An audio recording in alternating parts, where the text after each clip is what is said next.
ॐ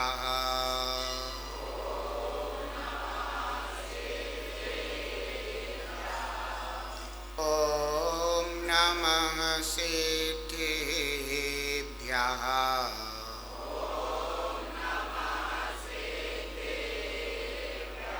ॐ नमः सिद्धेभ्यः।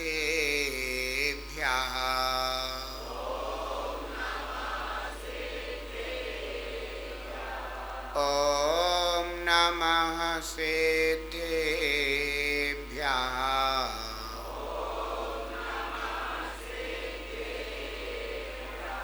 ॐ नमः सिद्धेभ्यः।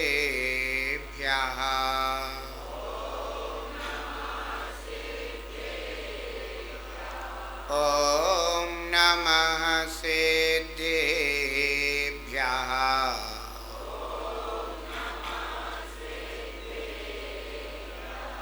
नमः श्री शान्तिनाथाय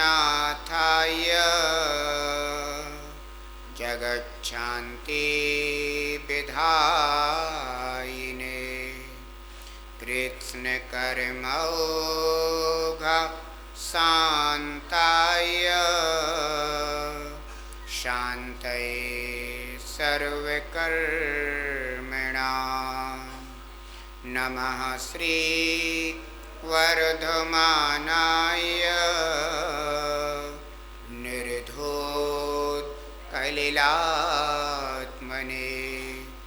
सालोकानां त्रैलोकानां यत् विद्या दर्पणायते गुरवः पान्तु नो नित्यं ज्ञानदर्शननायकाः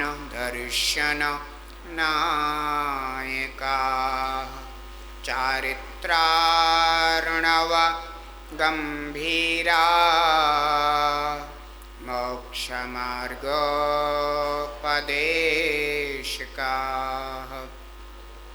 मोक्षमार्गोपदेशकाः। जो 1008 श्री आदिनाथ भगवान की, 1008 श्री चंद्रप्र भगवान की, 1008 श्री शांतिनाथ भगवान की, 1008 श्री पार्श्वनाथ भगवान की, 1008 श्री महावीर भगवान की, परम पूजनीय आचार्य भगवान श्री समंत भद्र स्वामी की, परम पूजनीय आचार्य भगवान श्री पूज्यपाद स्वामी की, परम पूजनीय स्वर्गच्छाचार्य गुरुदेव श्री 108 विराग सागर जी महाराज की, अहिंसामयी विश्व धर्म की,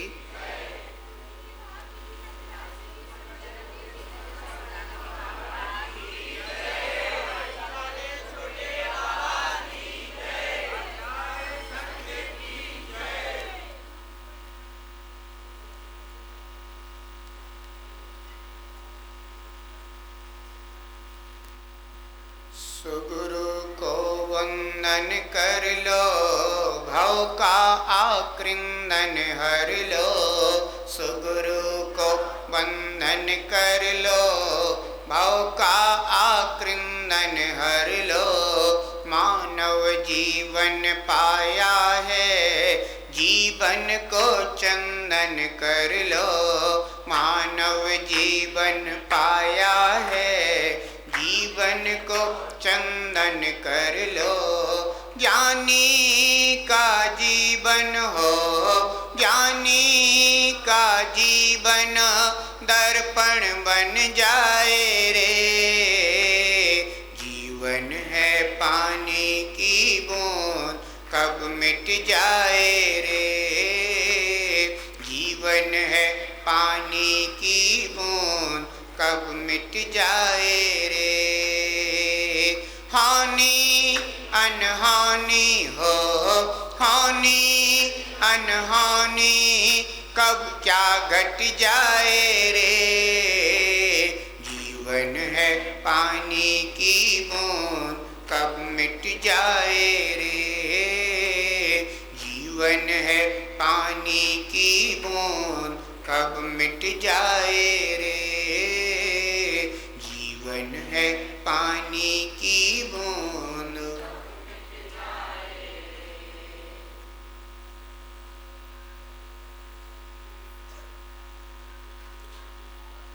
साधु की वंदना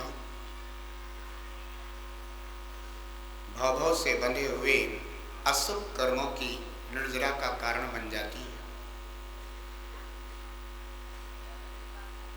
संसार में सभी जीव कर्मबंध कर रहे हैं,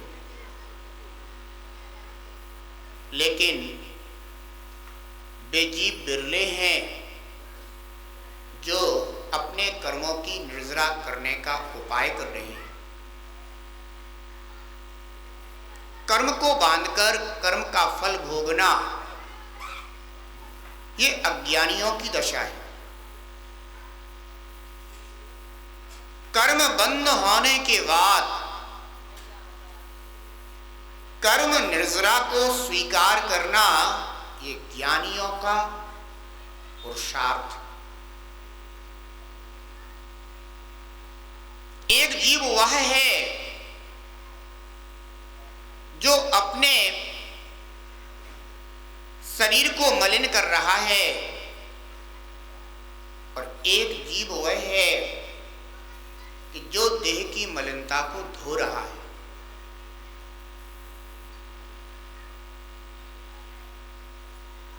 जो मलिन देह वाला है वह अनेक रोगों का घर बन जाता है, दुर्गंध से भर जाता है।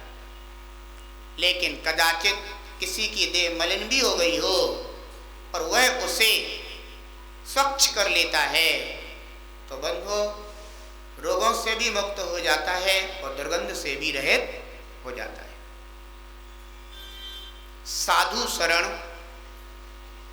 वह शरण है जिस शरण को प्राप्त होने पर यह जीव असरण अवस्था से छूट जाता है।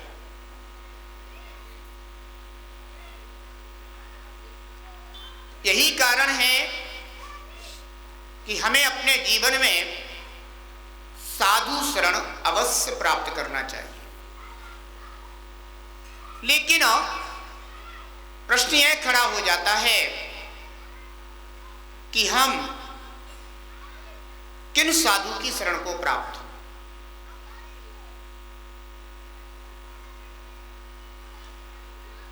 विगत दिनों से सुगुरु का स्वरूप बताया जा रहा है, जिनकी शरण को प्राप्त होने पर आत्मा उन्नति को प्राप्त हो जाता है।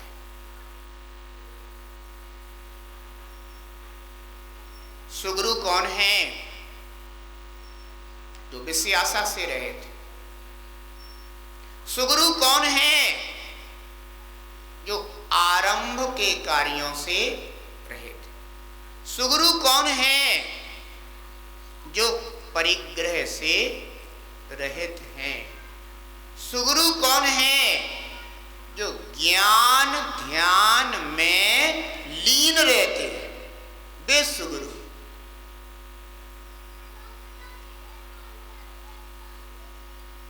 ध्यान रखना, हमारे आचार्य भगवंतों ने कहा है कि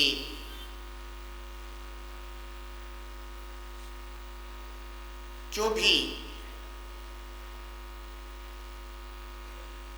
साधु पद को धारण करे वह निरंतर ज्ञान ध्यान में लीन रहे।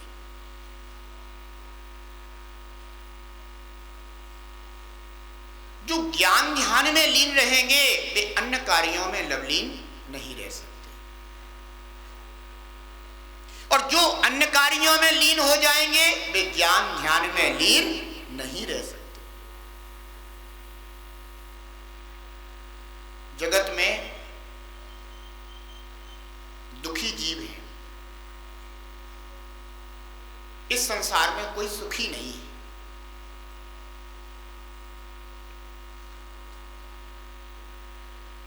और अपने दुख दर्दों को दूर करने की चाह सभी के अंदर रहती है, क्योंकि दुख सहन नहीं होते। तो सोचते हैं कि अब हम क्या करें, कहां जाएं। तो अनेक प्रकार के उपाय करे जाते हैं, दुखों से छूटने के लिए। और जब कोई भी उपाय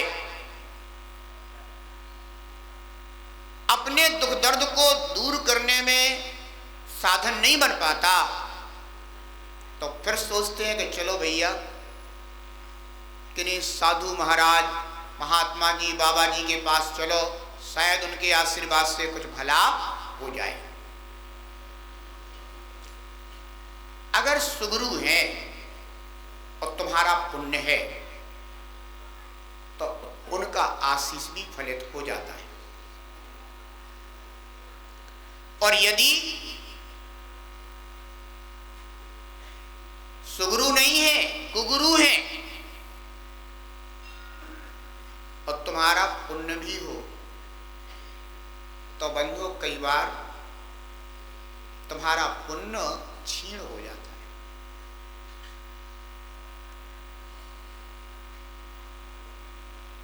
तुम्हारे हाथ में उत्तम बीज है, बीज उत्तम है, श्रेष्ठ है, लेकिन भूमि उर्वरा नहीं है। तो अब तुम इतने तो पुण्यात्मा हो कि तुम्हारे हाथ में बीज उत्तम है, श्रेष्ठ है, लेकिन भूमि उर्वरा ना होने के कारण अगर तुमने ऐसी भूमि पर अपने बीजों को डाल दिया तो तुम्हारे भी बीज खराब हो जाते। और यदि उर्वरा भूमि हो और उसमें अपने बीज डाल दिए जाएं तो वह भूमि उत्तम फलों को देने वाली हो जाती। अगर सुगुरु का साथ मिल जाए, उनका आशीष मिल जाए, उनकी कृपा प्राप्त हो जाए तो तुम्हारा पुण्य चमत्कारी हो जाता है। और यदि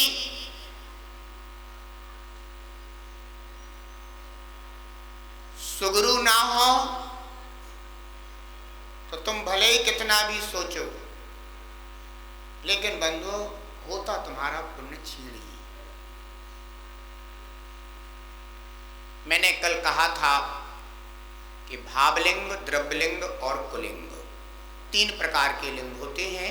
इनके विषय में आपने समझा भी था। जो निर्ग्रंथ मुनिराज अपने निज भगवान आत्मा के आश्रित होकर के अपने आत्म आनंद में लवलीन रहते हैं, वे भावलिंगी साधु कहलाते हैं। और उनके उस भावलिंग को प्रकट करने के लिए बंधु द्रव्यलिंग बहुत आवश्यक होता है, क्योंकि यह हमें उस मार्ग पर आगे बढ़ने से रोकता है। वे परिणाम उत्पन्न नहीं हो पाते जो परिणाम उस अवस्था को प्राप्त कराने में कारण बनते हैं। द्रव्यलिंग का अर्थ है कि वह अपने निर्ग्रंथ दिगंबर स्वरूप में हो और 28 मूलगुण आदि का पालन करने वाले हों, व्यवहार चारित्र भेद चारित्र को धारण करने वाले हों। ऐसे निर्ग्रंथ तपस्वी जिस समय अपने आत्म आनंद में लवलीन नहीं है, उस समय वे भावलिंगी साधु द्रव्यलिंग के आश्रित होकर के अपने कर्मों की संपूर्ण निर्जरा करते हैं। लेकिन जिन्होंने द्रव्यलिंग को धारण किया है, भावलिंग प्राप्त नहीं है, तो क्या वे कुगुरु हैं? नहीं है। कुलिंगी है? नहीं है। फिर कैसे हैं? वे अरहंत मुद्रा के धारी तो हैं, लेकिन द्रव्यलिंगी। कैसे हैं? द्रव्यलिंगी है। और शास्त्रों में कहा गया है कि द्रव्यलिंगी भी बंधु अनेक प्रकार के होते हैं। कोई द्रव्यलिंगी साधु ऐसे हैं कि जिनके मन में यह कल्पना है कि ऐसा निर्ग्रंथ मुद्रा को धारण करने से परभव में स्वर्ग आदि में महान रिद्धिधारी देवपद प्राप्त होते हैं, अनेकों प्रकार के भोग आदि प्राप्त होते हैं, इसलिए वे इस द्रव्यलिंग को धारण करके धर्म की साधना करते हैं। उनका जो धर्म पालन करना होता है, 28 मूलगुणों को पालन करते हैं। ध्यान रखना, वे अहिंसा महाव्रत, सत्य महाव्रत, अचौरी महाव्रत, ब्रह्मचर्य महाव्रत, अपरिग्रह महाव्रत, इन सबको धारण करने वाले होते हैं। ईर्ष्या समित से चलें, भाषा समित से बोलें, ईश्वर समित से आहारचर्या करें। बंधु, कहने का तात्पर्य है कि उनकी आदान निक्षेपण समिति, उनकी उत्सर्ग समिति, सब कुछ बहुत व्यवस्थित दिखाई देगा। वे 5 इंद्रिय निरोध जय करते हैं, वे अपने आवश्यक मूल गुणों का पालन करते हैं और ऐसा लगे कि महान साधु, लेकिन अंदर ही अंदर उनके परिणाम कैसे होते हैं? धम्मम भोग निमित्तम। कुंद देव समय सारजी में कहते हैं कि उनका जो धर्म होता है, उनका वह धर्म भोग के निमित्त होता है कि हमें ऐसे धर्म का पालन करने से, 28 मूलगुण आदि का पालन करने से क्या प्राप्त होंगे? प्रभाव में देव आदि पर्याय प्राप्त होगी तो उत्कृष्ट भोग हमें प्राप्त होंगे। तो जो भोगों के निमित्त धर्म कर रहे हैं, ऐसे द्रव्यलिंगी साधु यदि निरतिचार द्रव्यलिंग की भी साधना कर लेते हैं तो बंधु 9 ग्रह तक जन्म धारण करने वाले हो जाते हैं, लेकिन उनका मोक्ष मार्ग प्रारंभ नहीं होता। क्योंकि जहां भोगों की चाह हो वहां बंधु शिव पद प्राप्त नहीं होता है। जहां भोगों की चाह नहीं रहती है, एकमात्र निर्वाण सुख चाहिए, एकमात्र मुक्ति सुख चाहिए, एकमात्र शिव पद चाहिए,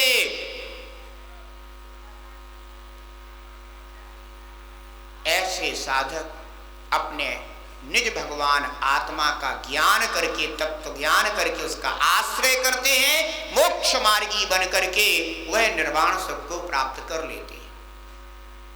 लेकिन जहां निर्वाण सुख की इच्छा नहीं होती, अतीन्द्रिय सुख की इच्छा नहीं होती, अपितु इंद्रिय सुख की ही चाह रहती है, और वह ऐसे निर्ग्रंथ भेष को भी धारण कर लेते हैं, तो बंधु ऐसे साधुओं को द्रव्यलिंगी साधु कहा जाता है।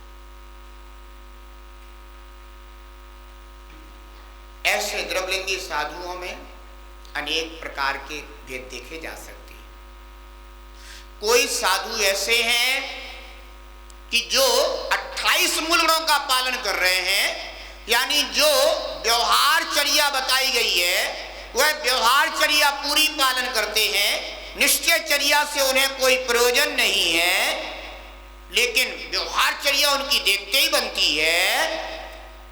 ऐसे साधकों के निकट कदाचित कोई भव्य जीव भी पहुंच जाए तो वे धर्मोपदेश भी बहुत श्रेष्ठ करते हैं और उनके लिए सद्मार्ग भी दिखा देते हैं। कदाचित ऐसे जीव कल्याण को भी प्राप्त हो जाते हैं, लेकिन वे साधु कल्याण को प्राप्त नहीं होते। कई बार ऐसा हो जाता है ना, है? एक कहती अपने तरफ ऐसा ही कि पंडित वैद मसालची इनकी उल्टी रीत, और गैल बताए के खुदाई नाक गए भीट। दूसरों को तो रास्ता बताते हैं कि देख भैया, हमेशा इस मार्ग से ही जाना चाहिए। सज्जन पुरुष मार्ग से ही चलते हैं और स्वयं जब निकलना हो सो दीवाल लांग करके और जे गए तो और गेल बताए के खुद ही नाक गए भीट। बंधुओं, ऐसे ये साधु है कि ये दूसरों के लिए तो मार्ग बताते हैं, सदमार्ग बताते हैं, लेकिन स्वयं उस सदमार्ग को धारण वे केवल व्यवहार क्रियाएं, व्यवहार चर्याएं, साधु भेष में जो करने वाली क्रियाएं हैं, कदाचित उन क्रियाओं को ठीक तरह से करते हैं तो लोक में यह मान्यता रहती है कि ये तो बहुत महान साधु है। बंधुओं, मैं कई बार देखता हूं अनेकों साधु जन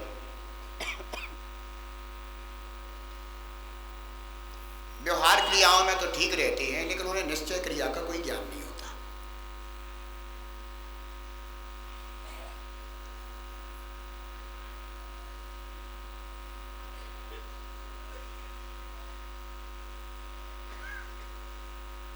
जैसे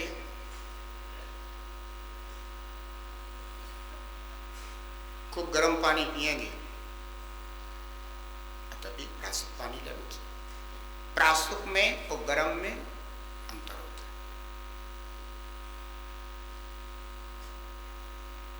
बुंदेलखंड में तो सब लोग प्रासुक का अर्थ क्या समझते हैं? प्रासुक माने गरम, बिल्कुल उबलता हुआ, उसको क्या समझते हैं? प्रासुक। जबकि प्रासुक का अर्थ मात्र गर्म नहीं होता, गर्म करने से भी पानी प्रासुक होता है। गर्म करने से भी पानी प्रासुक होता है। लौंग आदि डाल देने से भी पानी तो गर्म तो नहीं हुआ, प्रासुक तो हो गया कि नहीं हो गया? है? अनेक विधियां हैं प्रासुक करने की। प्रासुक का अर्थ होता है जीव रहित। कैसा? जिसमें जीव ना हो उसे प्रासुक कहते हैं। और बुंदेलखंडी का समझते हैं,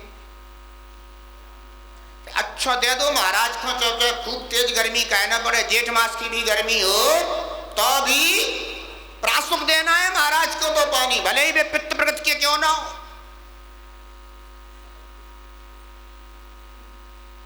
बंधु, रैण शादी में एक गाथा आई कि साधुजन जो होते हैं ना, उनके लिए श्रावक विवेक पूर्वक आहारचर्या कराए।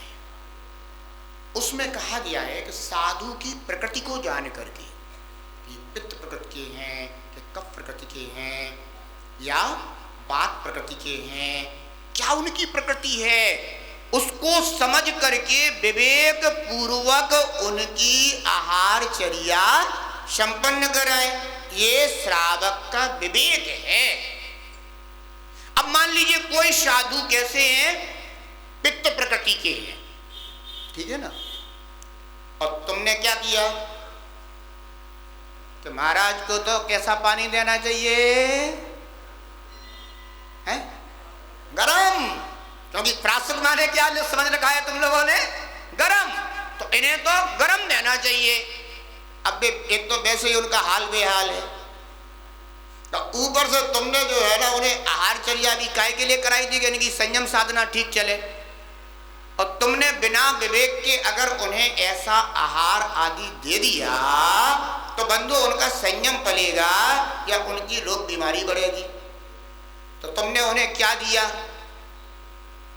विचार करने की बात है। किसी की शीत प्रकृति है और तुमने क्या दे दिया उनको? ठंडा ठंडा, लो महाराज खूब जूस लो, ये लो वो लो। अरे महाराज दिन भर आपको साधना करनी है, और आप अच्छे से आहार नहीं करेंगे तो कैसे आपकी साधना चलेगी? अब तुम यही विचार नहीं कर रहे हो कि तुम जो वस्तु उन्हें दे रहे हो वो उनकी प्रकृति के प्रतिकूल है, लेकिन तुम्हें तो देने से प्रयोजन है। तुम तो यही समझते हो कि हम कितनी अच्छी वस्तु दे रहे हैं, महाराज की अच्छी साधना चलेगी। कहने का तात्पर्य है कि हमें प्रकृति को जानना चाहिए।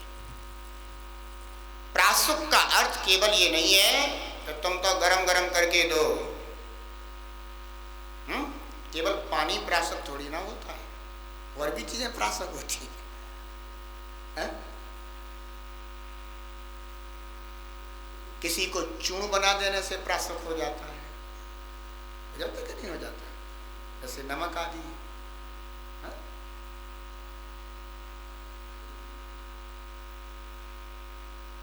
अनेकों विधियां विवेक की आवश्यकता है। तो मैं क्या बता रहा था फिर कि कोई खूब गरम गरम ले रहे हैं। क्यों? क्योंकि यहां के लोग क्या समझेंगे? व्यवहार क्रिया तो ठीक पल रही है, निश्चय क्रिया का विवेक ही नहीं। मोक्ष मार्ग सज जाएगा क्या? नहीं सजेगा। ऐसे अनेकों बार द्रव्यलिंगी साधु बंधु नवग्रह व्यक्त तक चले जाते हैं व्यवहार क्रिया को मान करके, लेकिन अंतरंग में उनके भाव कौन से रहते हैं कि हमें अच्छे उत्तम भोग प्राप्त हो। कुछ ऐसे भी द्रव्यलिंगी साधु होते हैं कि जिन्हें ज्ञान और ध्यान जो साधु का स्वरूप बताया गया है उसमें ना लग करके वे काय में लग जाते हैं, अन्य कार्यों में, लोक रंजन के कार्य।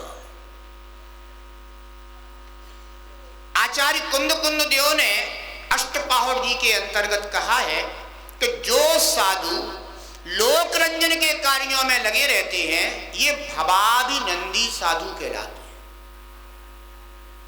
जो भव का ही अभिनंदन करने वाले हैं, भव यानी संसार, जो संसार का ही अभिनंदन करने वाले हैं वे भवाभिनंदी साधु कहलाते हैं, क्योंकि वे लोक रंजन के कार्यों में लगे हुए हैं। जबकि साधु को कहां लगना चाहिए? आचार्य समंत भद्र स्वामी के अनुसार ज्ञान और ध्यान में। और वे लगे किस में है? लोक रंजन के कार्यों में। लोक रंजन के कार्य कौन कौन से हो सकते हैं? अनेकों प्रकार के हो सकते हैं।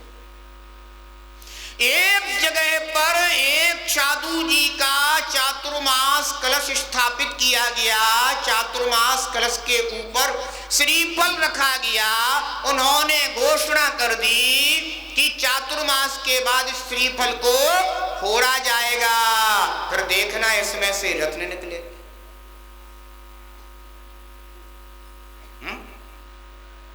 अब किसी उपाय से कुछ ना कुछ तो उपाय तो किया ही गया होगा। भैया ये बतलाओ, नारियल के अंदर रत्न होते हैं क्या? एक सामान्य से अगर विचार किया जाए तो फिर कहां से आ जाएंगे? जब होते ही नहीं है जिस चीज में तो आएंगे कहां से? लेकिन लोक रंजन का कार्य, जिससे कि लोक में क्या होंगे कि उस श्रीफल को फोड़ेंगे, फिर उसमें से रत्न निकलते हुए दिखाई देंगे तो सामान्य जन क्या समझेंगे कि वाह क्या चमत्कार हो गया, महाराज महाराज महाराज एक रत्न हमें दे दो, एक रत्न हमें दे दो। अब महाराज रत्न बांट रहे हैं,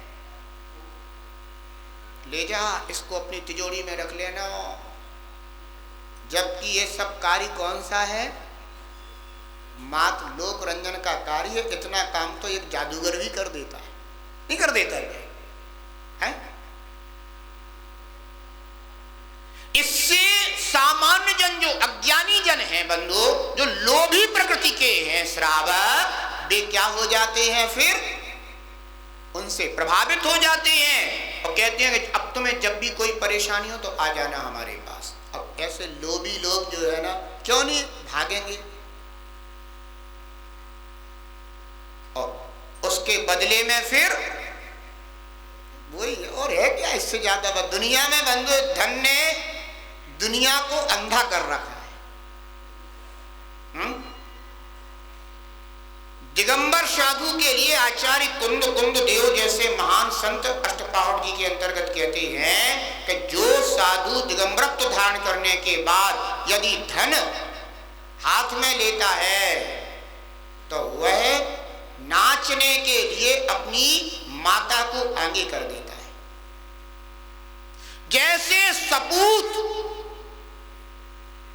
अपनी आजीविका के लिए कभी मां को नचा नहीं सकता, नृत्य नहीं करा सकता, ध्यान रखना, ऐसे ही दिगंबर साधु कभी धन की चाह नहीं कर सकता, क्योंकि यह ऐसा वैसा वेश नहीं है, ये तीर्थंकर अरहंत देव की मुद्रा है। ध्यान रखना बंधु। कोई माने कहने का तात्पर्य यह है कि द्रव्यलिंगी साधु अनेक प्रकार की दुकानें लगा देते हैं। कोई साधु लोक रंजन के लिए आजा तेरे सारे जो है ना कर्म उतार दूं, पता चला जो है ना उनने ऐसे सामान मंगवाए, हवन होगा, हवन, हवन में भी क्या होगा? हवन में लाल मिर्चें लाई जाएंगी और उनको जो है ना स्वाहा स्वाहा स्वाहा। अब देखो तो स्वाहा स्वाहा चल रही है, अब लाल मिर्चें अग्नि में डालोगे तो क्या होगा? ठास लगे लोग जो है ना ठास ने, लेकिन क्या करें? हमें अपने सब जितने भी खोटे कर्म हो सबकी निर्जा कराने कि नहीं कराने लगे हैं जो है ना। और अंत में उनने कहा कि बस इसके बाद फिर सभी को लाल कपड़े में लपेटा हुआ जो है ना एक एक श्रीफल दिया जाएगा। ये श्रीफल तुम अपने घर के द्वार पर लटकाओगे तो कभी भी कोई भी अशुभ बाधाएं तुम्हारे घर में प्रवेश नहीं करेंगी। अगर तुम अपने दुकान पर लटका दोगे तो व्यापार वृद्धि हो जाएगी। अगर तुम अपनी तिजोरी में रख दोगे तो धन की कोई कमी नहीं रहेगी। आप देखो लोभी श्रावक लाल श्रीफल पाने के लिए दौड़े दौड़े फिर रहे, भागे भागे फिर रहे, दुकान छोड़े फिर रहे, पूजा छोड़े फिर रहे, सवेरे का जो उनका नित्य कर्तव्य है सब छोड़े छोड़े घूम रहे कि वो श्रीफल कहीं ऐसा ना हो जाए कि सबको मिल जाए, वो हम ही रह जाए, सब अमीर हो जाए, हम ही गरीब रह जाए।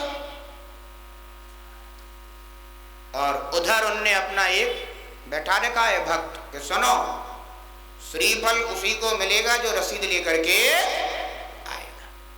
वाह, गजब की दुकान चला रखी है बंधु। ये सब क्या है? दुकानें हैं।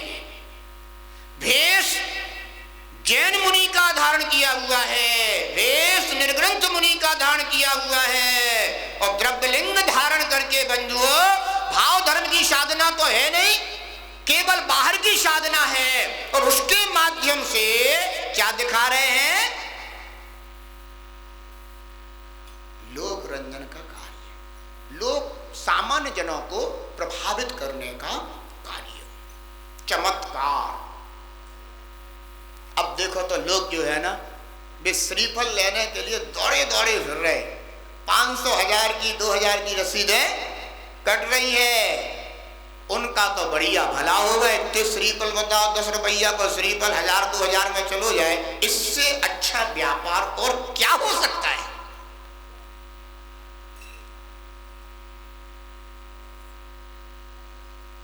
महाराज चले गए और कुछ लोगों को मिल नहीं पाए तो भी गांव गांव भागते फिर रहे कि महाराज महाराज नमोस्तु प्रभु। वो श्रीफल आजा तेरा भी कल्याण होगा। ध्यान रखो बंधु, ये लोक रंजन की क्रियाएं। कोई हवन करा रहे हैं, हवन कुंड में नीचे उनने एक साड़ी रख दी है और कहा है कि देखना, अगर हवन सच्चा होगा तो अंत में हवन के बाद इस हवन कुंड से साड़ी जैसी की तैसी निकलेगी। अब हवन हुआ, खूब स्वाहा स्वाहा हुआ और सब कुछ हो गया, बाद में पर साड़ी निकाल के दिखा रहे, देखो वाह वाह वाह, चमत्कार चमत्कार चमत्कार, तालियां पड़ गई साहब। इससे क्या हो गया, सब लोगों ने देखा बहुत अच्छा हवन हुआ है भैया, बहुत चमत्कार हुआ, बहुत चमत्कार हुआ, बस बनने दो रसीद। लोक रंजन का कार्य है। किसी ने, मान ये सब दुकानें हैं, किसी के पास श्रीफल की दुकान है, किसी के पास कलश की दुकान है, किसी के पास यंत्र की दुकान है, किसी के पास हवन की दुकान है, किसी के पास हाथों में धागा बांधने की दुकान है, रक्षा सूत्र रक्षा सूत्र रक्षा सूत्र रक्षा सूत्रों की आजकल बहुत दुकानें चल रही हैं। एक बार हमारे पास एक व्यक्ति आया जो रक्षा सूत्र बेचता था। उसने चतुर्मास चल रहा था तो उसने सुन रखा होगा, जो सब देख लिया उसने पते, तो वो तो व्यापारी था, तो हमारे पास आया और आकर के जो है ना बोला, गुरुदेव थोड़ा सा समय चाहिए। हमने कहा आया है कोई बात करना चाहता था, ठीक है स्वाध्याय के बाद देख लो। स्वाध्याय के बाद आए, अपनी अटैची मटैची सब साथ में थी, उन्हें तुरंत अटैची खोली, महाराज श्री ये रक्षा सूत्र है, महाराज श्री ये फलानी चीज है, महाराज श्री हम ये क्या कर रहे हो भैया? महाराज श्री ये तो आजकल सब साधुओं को आवश्यकता पड़ती है ना, तो मैं इसीलिए आया हूँ, आपका पता देखा था, तो ये रक्षा सूत्र आप रख लीजिएगा, आपको तो आवश्यक। हमने भैया यहाँ कुछ आवश्यकता नहीं पड़ती, यहाँ तो हमारा रक्षा सूत्र केवल इतने हैं, मैंने कह दिया रमोहरि अंतारम, हो गया रक्षा सूत्र। इससे बड़ा रक्षा सूत्र क्या हो सकता है? गुरु का सच्चा आशीष किसी को मिल जाए, इससे बड़ा आशीष रक्षा सूत्र क्या हो सकता है? हमारे महान महान आचार्य दिगंबर आचार्य हुए हैं और उन्होंने जो है ना जंगल में बैठ करके जो है ऐसी तपो साधना कर ली है, तुम रक्षा सूत्र। मैंने कहा सुनो भैया, यहाँ ये सब चीजें कोई हम लोग कुछ नहीं मानते हैं, हम लोग ये सब कुछ करते हैं। बोले अच्छा आप नहीं करते? मैंने कहा मैं नहीं करता, ये सब तो करते, हमें नहीं पता, मुझे नहीं जानकारी क्या हो रहा है जगत में। बंधु जहां भी जाओ, साधु काय के लिए बैठे हैं, भैया रक्षा सूत्र बंधवा लो। अरे तुम्हें ज्ञान ध्यान में लगना चाहिए कि रक्षा सूत्र बांधने में लगना चाहिए? ये बताओ, ये तुम्हारा कौन सा धर्म बताया, कौन से शास्त्र में तुम्हें बताया? एक आध शास्त्र का नाम लेकर के दिखा दो जो है ना, ये शुद्ध में साधु के लिए ये बताया गया हो कि वो रक्षा सूत्र बांधता रहे। तो हमारे जो है ना ये विवेक पंडित जी और ये बीरू ये क्या करेंगे फिर? अरे कम से कम जो कार्य जिसके योग्य हो उसे वह कार्य करने दो। अब जब ये कोई विधान कराएंगे, जब ये कोई अनुष्ठान कराएंगे, तो ये तो वैसे ही तुम्हारे हाथ में जो है ना रक्षा सूत्र बांधेंगे, ये उनका अपना अनुष्ठान का वह क्या है, एक क्रिया है। तो अगर इनका काम हम करने लग जाएंगे तो ये हमारी अनधिकार चेष्टा होगी। जिसका जो काम हो उसे करने दो। लेकिन सब काम साधु को ही करना है, रक्षा सूत्र बांधे जा रहे हैं। और भाई दुकानें हैं, ये तो दुकानें अनेक प्रकार की दुकानें लगा, किसी ने देखो तो जो है ना वास्तु की दुकान लगा रखी है, साधुओं ने वास्तु की दुकान खोल दी। मुझे आश्चर्य होता है कि वास्तु का त्याग कर दिया और वास्तु शास्त्र को पकड़ लिया, तो मुझे बताओ तुमने त्यागा क्या है, छोड़ा क्या है?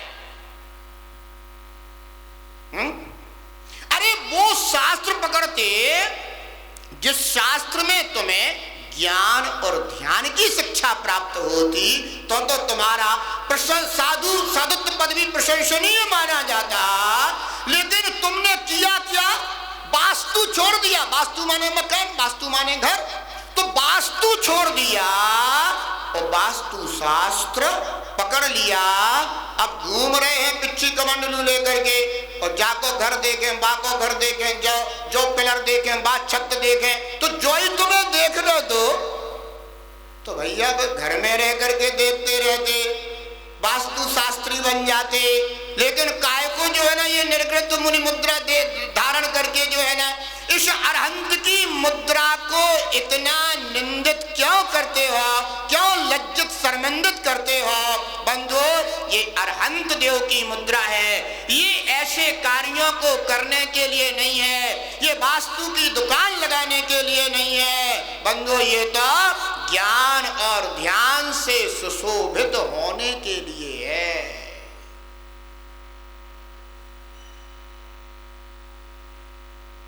ध्यान रखना बंधु, ऐसा महान पद, उत्तम पद प्राप्त कर लिया जाए तो फिर नीचे के कार्य शोभा नहीं देते। ध्यान रखना बंधु, ऊंचे पद पर बैठ करके और नीचे पद के कार्य करना उच्च पद वाले को शोभा नहीं देते। हाँ, अगर कोई नीचे पद पर स्थित हो और वो उच्च कार्य की भावना करे तो उसके लिए ये कहेंगे कि ये तो उन्नति कर रहा है। और कोई ऊपर बैठ करके वो नीचे का कार्य करे तो उन्नति कर रहा है कि अपनी अवनति कर रहा है। बंधु, ध्यान रखना, आचार्य भगवंतों ने कहा है कि साधु को लोक रंजन के कार्य नहीं करना चाहिए, व्यर्थ के चमत्कार दिखाने के कार्य नहीं करना चाहिए। बंधु, अनेक प्रकार की खोटी विद्याएं भी होती हैं, जिन खोटी विद्याओं को कभी कभी जो है ना खोटे अभिप्राय वाले लेकिन अच्छे भेषधारी साधु भी सिद्ध कर लेते हैं, और फिर उन खोटी विद्याओं के द्वारा क्या करते रहते हैं? वो चमत्कार दिखाते रहते हैं, कुछ इस तरह के, जिस तरह से लोग जैसे। अच्छा, एक बात बताओ, जादूगर को तो तुम लोगों ने देखा होगा ना, है? जादूगर जादू ही क्यों दिखाता है? उन जादू की शक्तियों से जो है ना वो अपने लिए क्या धन नहीं कमा सकता।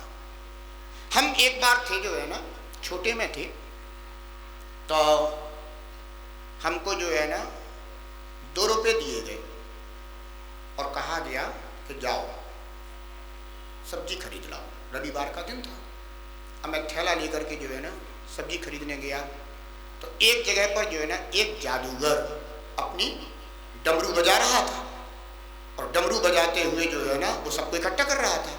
इकट्ठा करने के बाद काफी भीड़ इकट्ठी हो गई, तो मैंने भी सोचा, छोटा था, मैंने सोचा पता नहीं क्या होगा, चलो चलो अपन भी देखें। तो बड़े घुस घुस करके जो है ना पीछे से घुसे और आगे पहुंच गए, और जाके जो है ना अपना थैला रख करके बिछा लिया थैला और उसी पे बैठ गए। जादू देखना शुरू। अब जादू शुरू हुआ तो पहले तो इधर उधर का वो जादू, वो खोपड़ी, वो फलाना, वो दिखाना, दुनिया भर का वैसा जादू होता रहा। फिर बाद में उसने एक डिब्बा निकाला और डिब्बे को निकाल करके और फिर उसने एक आदमी को बुलाया, इधर आओ इधर आओ। आया, बोले बोल तू क्या खाएगा? तो उसने कहा कि मैं जो है ना मैं नमकीन खाऊंगा। उसने कहा चल पकड़ देख डिब्बे में कुछ है क्या? सबको दिखा दिया गया कि डिब्बे में कुछ भी नहीं है। और फिर उसने डिब्बे को बंद कर दिया और थोड़ी देर में फिर उसने अपना डमरू बजाई और फिर उसको डिब्बा पकड़ाया, ले जितना तुझे नमकीन खाना हो खा ले। अब उसने डिब्बा खोला तो उसमें तो बढ़िया नमकीन, अब वो खाया जा रहा, दिख भी रहा सबको, जितने देखने वाले के सब नमकीन खाया जा रहा, नमकीन खाया जा रहा, नमकीन खाया जा रहा। अब मैं ये प्रश्न पूछना चाहता, उसमें तो बच्चा था, समझता नहीं था कि जो व्यक्ति दूसरों को नमकीन खिला सकता है वो अपने छोटे छोटे से बच्चों को लेकर के गली बाजार इधर उधर क्यों घूमता फिरेगा? अरे वो तो डिब्बा बंद करे, बाद में नमकीन बनाए, रसगुल्ला बनाए, जलेबी बनाए, अपने बच्चों को खिलाए, खुद भी खाए और आराम से सुखपूर्वक जिए। लेकिन बंधुओं ये केवल क्या है, खोटी विद्याओं के प्रभाव हैं, जिनमें ऐसा दिखाई देता है लेकिन ऐसा होता। अनेकों साधु दूसरों को जो ठग रहे हैं ना, वो इसी तरह से ठग रहे हैं। वे चमत्कार तो दिखाते हैं, तो वे खोटी विद्याओं के द्वारा से चमत्कार दिखाई तो देते हैं, लेकिन वे वास्तविक होते नहीं है। और जहां ऐसे चमत्कार की चर्चा आ जाए, हम कह रहे पूरा देवेंद्र नगर खाली हो जाएगा। हम कह रहे अगर कोई ऐसा चमत्कारी कोई आ जाए ना और दिखाने लग जाए, हमें तो प्रवचन सुनने वाले ना मिलेंगे। हम खोजेंगे कि भैया कहाँ चले गए सब लोग, तो बोले सब अपने दुख हरण कराने गए। लेकिन ध्यान रखना बंधुओं, ये दुख दर्द अगर इसी तरह से हरण होते होते तो हमें भगवान की शरण प्राप्त करने की आवश्यकता नहीं रह जाती। बंधुओं, ये सिर्फ धोखा होता है। इस तरह की दुकानें बंधुओं आज वर्तमान में जगह जगह देखी जा सकती हैं। चमत्कारिक अंगूठी, चमत्कारिक नंग, चमत्कारिक पुखराज, फलाना ढिकाना, अरे जाने क्या क्या जो है ना प्राप्त हो रहा है। ये पहनोगे तो फलाना हो जाएगा, ये ऐसा करोगे ढिकाना हो जाएगा। कोई देखो तो जो है ना सौंप पढ़ के दे रहे, कोई देखो तो लौंग पढ़ के दे रहे, कोई देखो तो कोरो पानी पढ़ के दे रहे। वो बंधुओं ऐसे मूर्ख लोग हैं कि वे जो है ना सौंप, पानी, लौंग, इलायची न जाने काका पड़वा के ला रहे कि हमारे जो दुख दर्द दूर हो जाए। ये सब भवाभिनंदी साधु है बंधु। कौन है ये?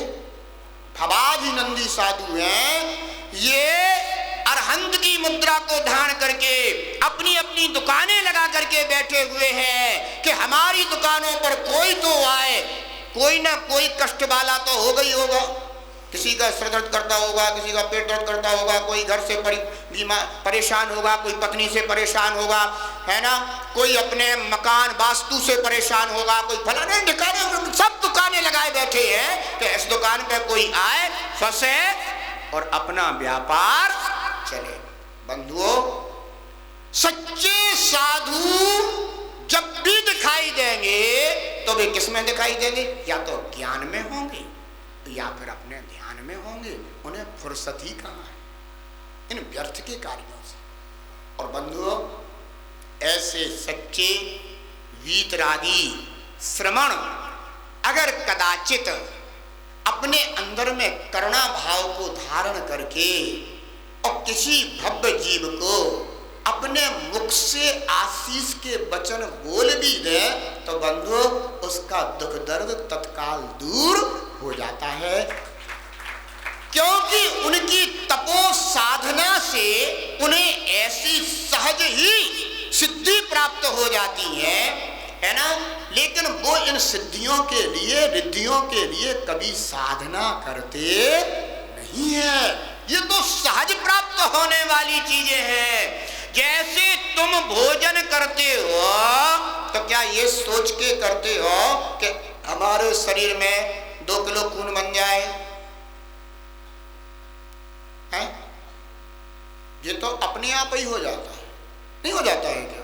भोजन किया, बस मशीन अपना काम कर रही है। अंदर जो है ना कितना तुम्हारे खून बनेगा, कौन हड्डी के काम आएगा, कौन बने कि चर्बी बनेगी, क्या, वो सब अपने आप ही होता रहता है। ऐसे ही साधना करने से बंधुओं सिद्धियां स्वयमेव हो जाती हैं। इनके लिए अलग से विशेष साधना की आवश्यकता नहीं रहती। जिन्हें लोक रंजन के कार्य करना है वे खाली इन्हीं कार्यों में लगे रहते हैं। हम तो देखते हैं, अब बताओ, ज्ञान ध्यान में लीन रहने वाले साधु काय में लगे हैं? हम देखा उनकी चौकी पर क्या रखा है बंधुओं? नक्शा रखा हुआ है। क्या रखा है? नक्शा। काय का? किसी के मकान का, किसी के मंदिर का, किसी के फलाने का, किसी के ढिकाने का, धर्मशाला का। वे काय में लगे हैं? नक्शा देखने में लगे हैं खाली। ना उन्हें अपने प्रतिक्रमण का पता है, ना उन्हें अपनी सामायिक का पता है। उन्हें तो काय का पता है? नक्शे का पता है। नक्शा साहब रखा हुआ है, चेक हो रहा है, देख रहे हैं, फलानी जगह ये बनेगा, टिकानी जगह ये बनेगा, यहाँ ये बनेगा, यहाँ ये नहीं बनेगा, और यहाँ पे लैट्रिन बनेगी। बहुत बढ़िया महाराज, खुद के लैट्रिन की व्यवस्था नहीं है, दूसरे की व्यवस्था बना रहे हो। हैं? सोचो तो जरा, कौन से कर्म करने में लगे हुए हो? ध्यान रखना बंधु, श्रावक अगर साधु की व्यवस्था कर दे तो भैयावृत्ति कहलाए, हैं? और साधु अगर श्रावक के ऐसे कार्यों में लग जाए तो ज्ञान ध्यान तप से रहित, कौन समन्वत स्वामी कह रहे हैं सहित, और वे कैसे हैं? रहित। काय में लगे हैं? नक्शा बना रहे, नक्शा देख रहे, फलाने का नक्शा, ढकाने का नक्शा। अरे यही नक्शा देखते रहोगे तो तुम्हारा नक्शा बिगड़ जाएगा।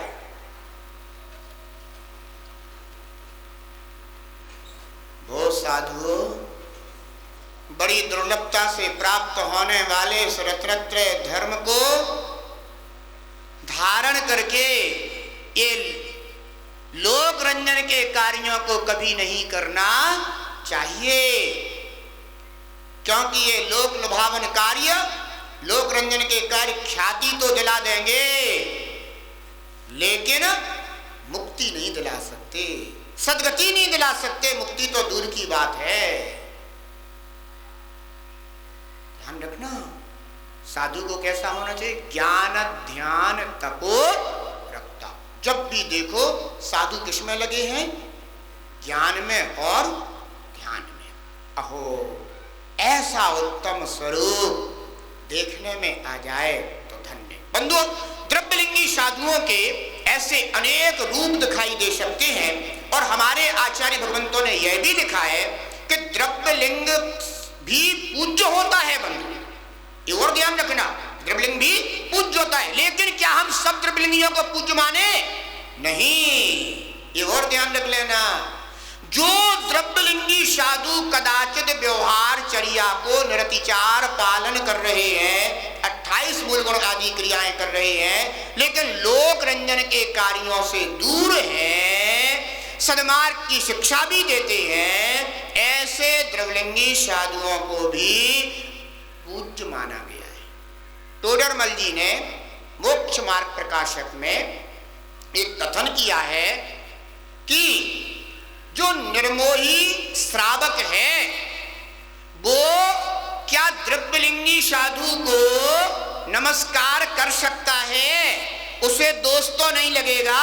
तो टोडरमल जी उसमें लिखते हैं कि निर्मोही श्रावक भी यदि ऐसे द्रव्यलिंगी साधु को भी नमस्कार करता है तो वो व्यवहार व्रतों में श्रेष्ठ होने के कारण दोष का कारण नहीं है।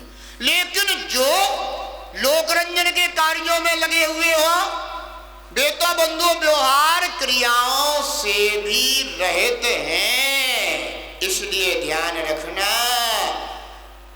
यहां तो मध्यस्थ भाव ही श्रेष्ठ है, ना राग ना द्वेष। तुम जानो तुम्हारा काम जाने।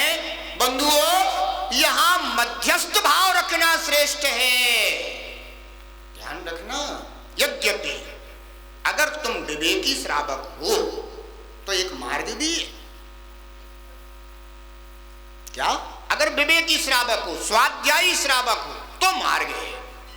मार्ग कैसा है? ऐसा मार्ग है कि एक बार क्या हुआ कि श्रणिक महाराज थे, और श्रणिक महाराज जो है ना, उनके सम्यक्त की चर्चा बंधुओं देवों की सभा में चलने लगी। तो किसी देव को उनकी सम्यक्त की महिमा को सुन करके परीक्षा लेने का भाव आया। तो उस देव ने देखो एक क्षायक समदृष्टि धर्मात्मा जी की कैसे परीक्षा ली, कितनी कठोर परीक्षा ली। क्या किया उन्होंने? एक मुनि का और एक आर्यिका का रूप धारण किया। आर्यिका गर्भिणी है और मुनि हाथ में बंशी लेकर के तालाब के किनारे बैठा हुआ है। उधर से सैनिक महाराज अपने रथ पर सवार होकर के आ रहे हैं और उनके साथ उनके और भी अन्य दरबारी गण हैं, कर्मचारी गण हैं, सैनिक आदि हैं। एक दूत आगे आया और तुरंत लौट करके वापस गया और बोला, महाराज इस रास्ते से अगर आप ना ही जाएं तो बहुत अच्छा होगा। सैनिक महाराज ने कहा, ऐसी क्या बात है? बोले, महाराज आप देख नहीं पाएंगे। जब उन्होंने पूछा तो उन्होंने कहा कि भगवान ऐसा ऐसा है। सैनिक महाराज स्वाध्यायी थे, धर्मात्मा थे, विवेकी थे, सम्यक दर्शन से युक्त थे, इसलिए सम्यक दर्शन के 8 अंगों का पालन करने वाले थे, जिसमें एक अंग है स्थितिकरण अंग। तुरंत जाते हैं, देखते हैं कि अरे एक आर्यिका गर्भिणी बैठी है और मुनिराज का मुनिराज के भेष में ये बैठे हुए हैं और मछली पकड़ रहे हैं। ये तो इस मुद्रा में अयोग्य ही है। लेकिन उन्होंने अपने सम्यक का परिचय दिया, नमोस्तु किया, आर्यिका को वंदामी कहा और यथा योग्य अपना अभिवादन करने के बाद फिर उन्होंने अपने कर्तव्य का कथन किया। बोले, भगवान इस पर्याय में और ये कार्य आपको शोभा नहीं देता। विनय पूर्वक कह दिया। बंधुओं, अगर श्रावक भी इतना धर्मात्मा हो तो ऐसे भवाभिनंदी लोक रंजन के कार्यों में लगे हुए साधुओं के पास जाकर के विनय से कह देना चाहिए, लेकिन डरना नहीं चाहिए, भयभीत नहीं होना चाहिए, सम्यक का परिचय ही होना चाहिए। सैनिक महाराज ने कहा, भगवान ये आपके लिए अरे देख नहीं रहे हो? वो तो देव थे और रूप धारण करके उनकी परीक्षा ले रहे थे। तो क्या बोला मुनि, देख नहीं रहा है तू? आर्यिका गर्भिणी है, उसके लिए दोहला हुआ है कि मैं मछली खाऊं। देखो तो कितनी कठोर परीक्षा। बोले, भगवान इस पर्याय में तो यह कार्य करना अनुचित है, उचित नहीं है। और आपने इतनी उत्तम और दुर्लभ पर्याय को धारण किया है, आप आर्यिका का विकल्प ना करें। आर्यिका के लिए हम अपने राजमहल में ले जाएंगे, यथायोग्य समय तक उनको सुरक्षित रखेंगे और फिर उनके लिए प्रसव आदि क्रिया होने के बाद फिर पुनः दीक्षा का प्रबंध कराएंगे। आप भी अपने निर्ग्रंथ मुनि मुद्रा को धारण करके निश्चिंत होकर के आप अपनी ज्ञान ध्यान में लीन रहने वाली तपो साधना को कीजिए। मुनि तो था नहीं, वो मुनि के भेष में देव था, वो तो परीक्षा ले रहा था।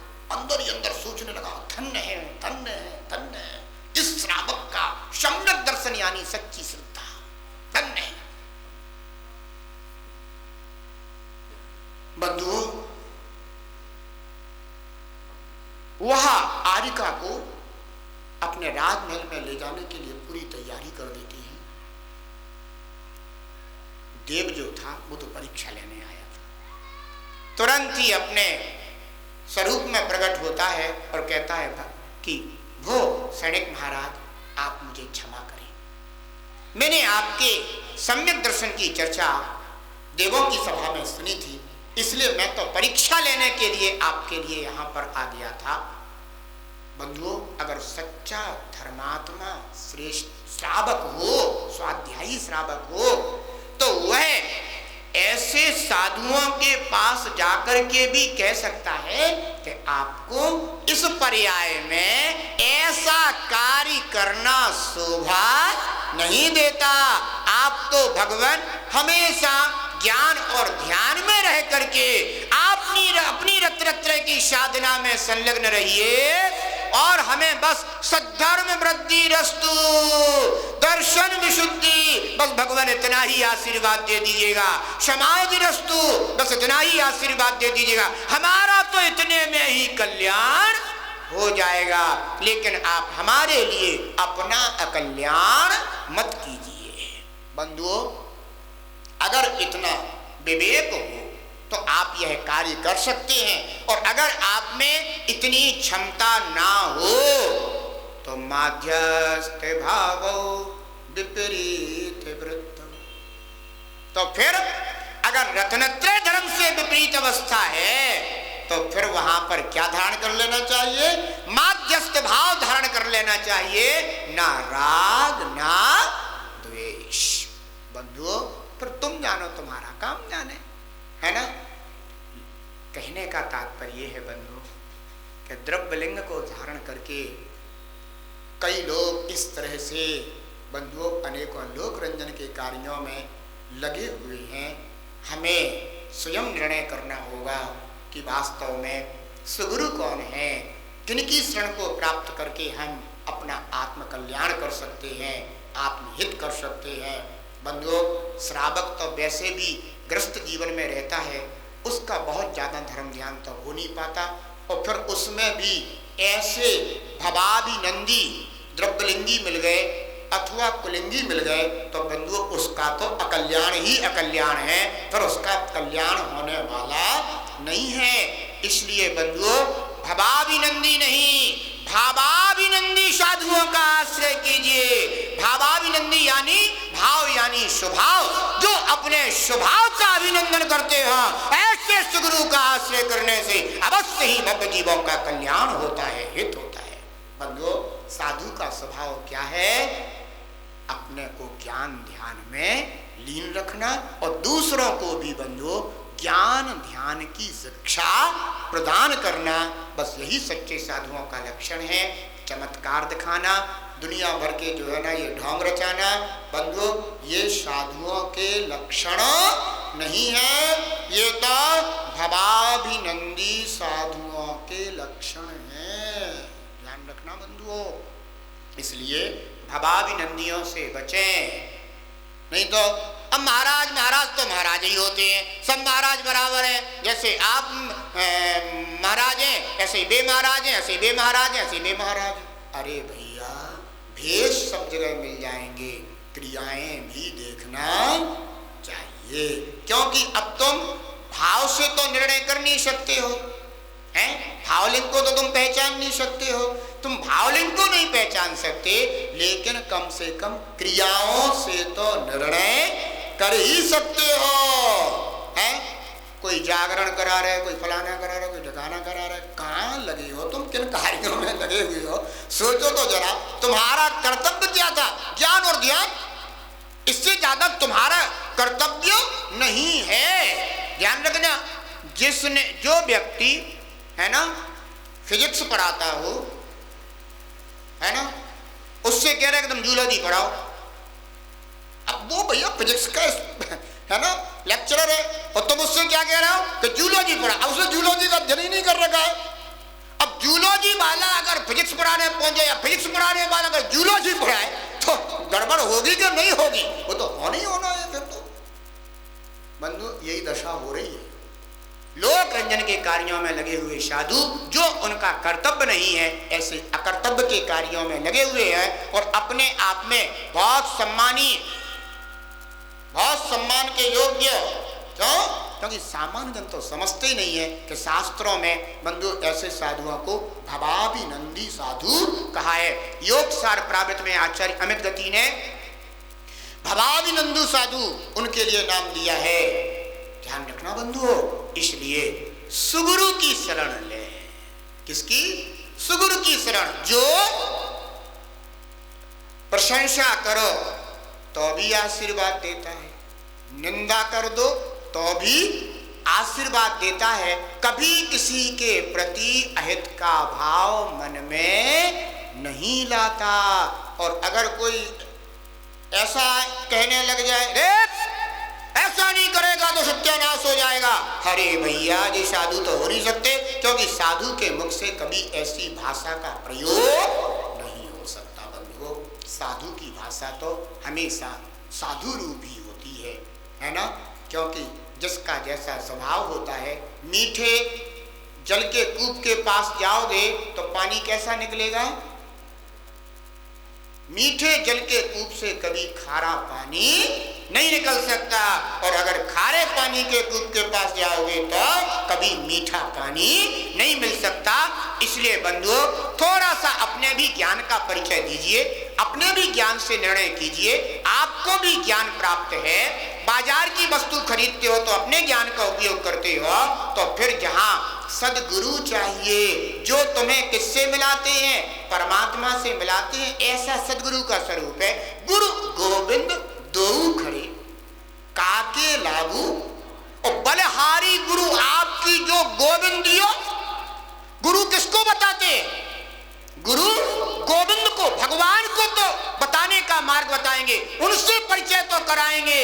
लेकिन ये बाहर के काम, लोक रंजन के काम, अगर इनसे परिचय कराने लग जाएं तो ये गुरु कहलाएंगे क्या? बंधु, मैंने तो शायद गुरु की परिभाषा में ये सब नहीं पढ़ा है बंधुओं, इसलिए ध्यान रखना। सदगुरु को समझें, सदगुरु का निर्णय करें, सदगुरु की शरण प्राप्त करें, ना स्वयं ठगें और ना ठगने वालों का मनोबल बढ़ाएं। क्योंकि जब तुम स्वयं ही पहुंचोगे तो ठगने वाले का मनोबल तो फिर बढ़ेगा ही बढ़ेगा।